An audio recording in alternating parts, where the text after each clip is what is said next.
Ladies and gentlemen, here we go. It is time to meet the fighters. Introducing first, fighting out of the blue corner, representing Team Fuli Kazan, it's Jamal Raja.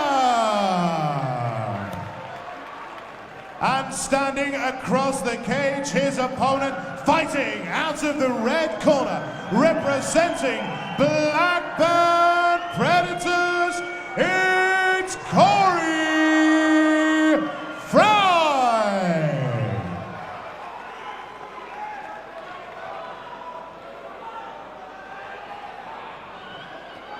Here we go, a catchweight competition fought at 152 pounds, so what we'd see, lightweight, light featherweight. Here we go, Corey Fry, the red corner. Super featherweight would be the shout. Come on, Steve. So super featherweight. The exciting Corey Fry, red corner, black trunks, representing Blackburn, taking on Jamal Raja out of Team Fuli Kazan. Yeah. Jamal Raja, a really competent striker and grappler, coming out of the Bradford's Team Fuli Kazan. So really putting on a conveyor belt of good amateurs, but good catch and counter by Fry. Pushed Raja backwards with that. Pushed his back onto the fence and really using his ring craft and having patience, understanding the distance. I think Fry is a very good pressure fighter. Yeah, and he's using intelligent pressure, Steve. You see, a lot of the fights that we saw earlier, the people are pressuring, but then they're smothering the work, getting clinched up. You see that Fry's using distance. He's perhaps fighting a little bit tall, like McGregor-esque, but... Yeah. But again, he's very loose, relaxed. Very controlled, competent, and comfortable here. Yeah, really making Raja work, pushing him, making him circle left throughout. Perhaps moving on to a right kick, but good left hook counter there landed by Fry. And Fry just walking his opponent down a bit, taking nowhere to go now backwards for. It's very hard Raja to shoot from off the fence. Yeah, and obviously game plan wise, Fry probably knows that Raja's goal is to get this to the canvas. So. Keeping him at the end of the just jab. Stalking him, using his reach. Bit risky throwing these high kicks, obviously with the threat of the takedown, but you could almost see he was thinking about unleashing hell there and decided this is not the moment. It's like he's been talked about this fight and finagled into having a little bit more of a composed professional performance, and that's definitely what we're seeing so far. And against an opponent like Jamal Raja, that's entirely what you need. This guy he's calm, he's smooth, he's technical, he's a powerhouse, and he's going to wait for Fry to make that mistake and capitalize. Again, Fry, really controlling the center of the cage. This is his yard at the moment. Hey, it looks like he's just old manning Raja a little bit here. Left around. Raja looking to clinch. Pushed away. Raja seems to have opened up his eyes a little bit after he ate that shot. Yeah. Again, Corey not falling in. He's keeping a good distance, not leaving any opportunity to clinch and perhaps take the action to a different venue of the floor. But nice inside leg kick there.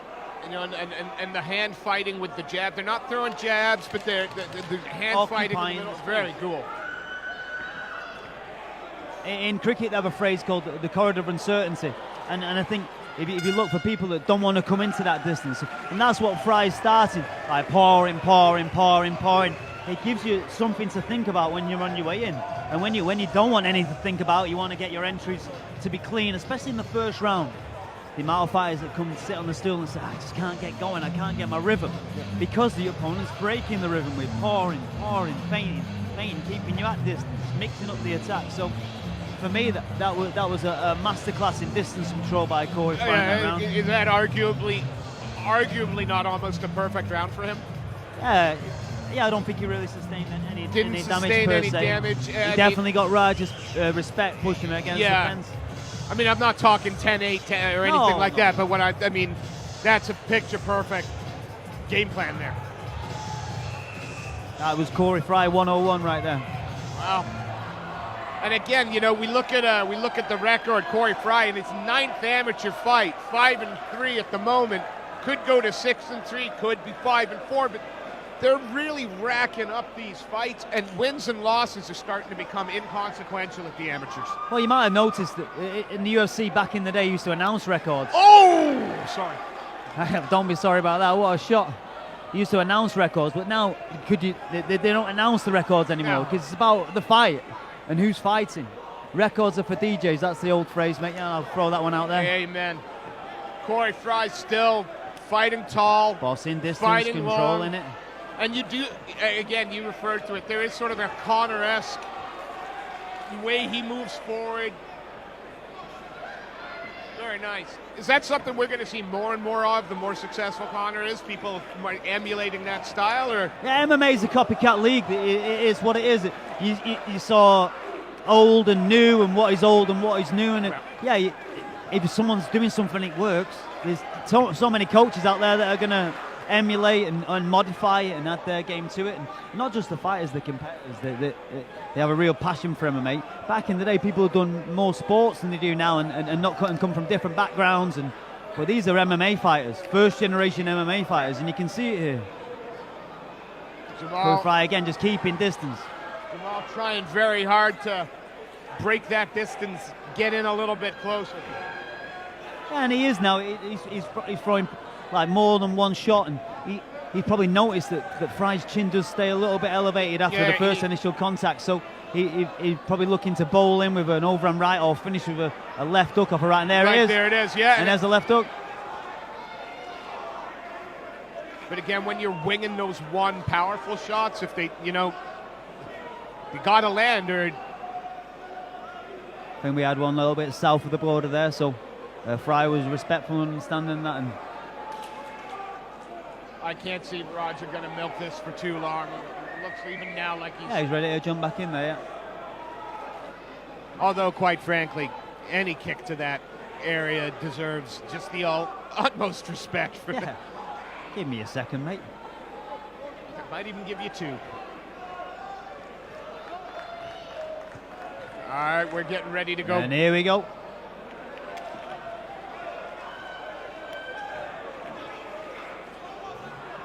Corey Fry again dominating like that. Nice left hook to the body by Raja, yeah. It's not a bad idea mixing up the attack. See, Fry's doing a good job of almost getting his head off the line, but it's very difficult to move that body, especially on the back foot. Nice entry. Can he look to push him against the fence? He does, but nice hip heist. Almost took his back there. Fry working really hard. See, the whizzer is dead at this point. Yep. Now he's got the whizzer back. So he uses the underhook to hold Raja close, but I think Raja's like a double unders guy who's just going to look to control hips and bring him down. But I mean, this is the closest Raj has been able to sort of stick to Fry from the moment this fight started. Pinning him with his left hip against the fence. Perhaps a little low. He's gone for a switch there, Fry, which has proven successful for him. Successful because he's going to take the top position. Raj has still got the single leg though. Raj working hard.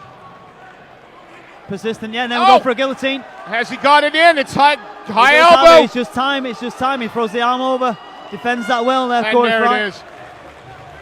No panic at all on the face of Corey Fry there.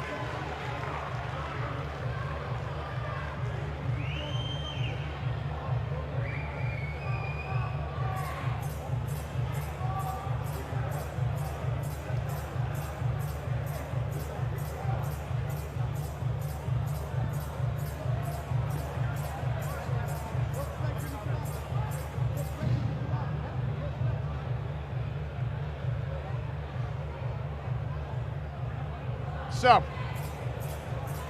what are they telling Corey Fry in that corner now? And I think just don't let your back get pressed against the fence. I don't think for 5.5 minutes of that fight he was controlling distance, and obviously once you get yourself close to the fence, the distance changes. So as soon as you feel yourself getting towards the fence, control the center again. And for Jamal Raja, it was a much improved round from Raja, throwing more volume. Start the third the way you finish the second. Yeah, and then let's see who wants this the most. Nice touch of gloves there. And Raj trying, trying nice very hard to get in. Finishes low with that right kick, but now look at Raja just touching the body now. So that again just gets his distance rather than trying to land to the head. There you go, he starts to the body again. Feinting, parrying, touching. This is much better from Jamal Raja. Actually taking a leaf out of Corey Fry's, but Fry looking to come forward with punches and kicks, and now he's got Raja where he wants him. Lands that jab and then follows it up immediately with the low kick. You'd like to see Raja almost take a leaf out of his butt and come forward with his own blitz. Especially because Fry gets so tall. Why not push him onto his back foot, make that the pivot point, and then you're only going to get taller and taller and taller. Using a good fade from that right kick. Again, while it's here, Fry has got to be eminently confident. Not that nice slip and rip. Not that he's not dangerous, but this is where he's been controlling the fight. I see Raja growing in confidence here. I think the first round he got startled a little bit with some good shots and some good distance management by Fry, but Raja growing into the fight about halfway through this final round. There he goes, deep on that double leg. He was waiting for that. Can he connect to an S grip? He can. Perhaps Fry grabbing the fence there. He's still up. But he's taken down into the...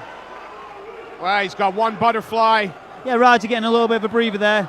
He lifted him up twice in order to get him down once, so he's looking to pass high, control the feet. And of course, time is not the friend of Jamal Raj at the moment, so... Wants to shoot that left arm underhook high.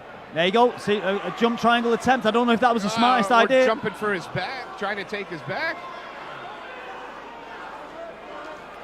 He's past the knee now, so he's into a good side control position against the fence.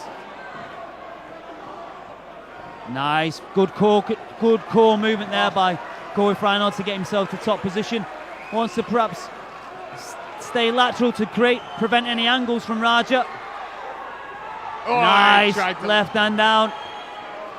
Fry's got to know that, there's not much time left, and this is a position that is essentially going to win him the fight if he doesn't give it up. Yep, if Fry stays and controls this position, nice knee to the body. Difficult to see any other result than a Fry win. I wish more people would do that. Nice pass there, so that's a great control position. See where he's sliding his knee over to, and he's going to put the shin pressure down onto the nerve of Raja. It really stops him, his hip movement coming back into him. So every time he exposes that leg, he actually exposes his back. So 10 seconds a little bit high with a pass. But knee on belly and slides over. Wants to land a few shots to finish it. Punctuates that third round in many of the ways he did the first two. What an excellent contest. Two great young fighters. Bravo, gentlemen. But an intelligent fight, but fought by both. Yeah, absolutely lovely. Well matched, well booked fight. Both athletes came and brought it.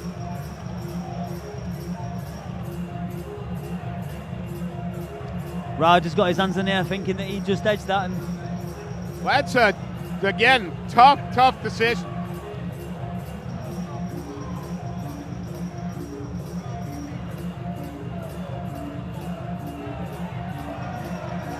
Irrespective of the result, a great bout by both competitors there, and one that I'm looking forward to see both Jamal Raja and Corey Fry compete again. I got to be honest. Can you we've called 21 fights so far? Who's counting? Have there been many that you wouldn't want to see him again tonight? Yeah. To be fair, not one. Guess who we are about to see again tonight? RMC. You got it.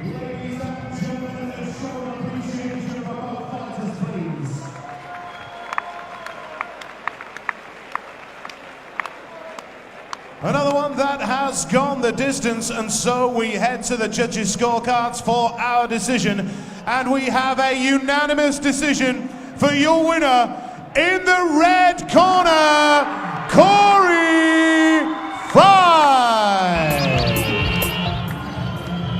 And your appreciation, please, for Jamal Raja.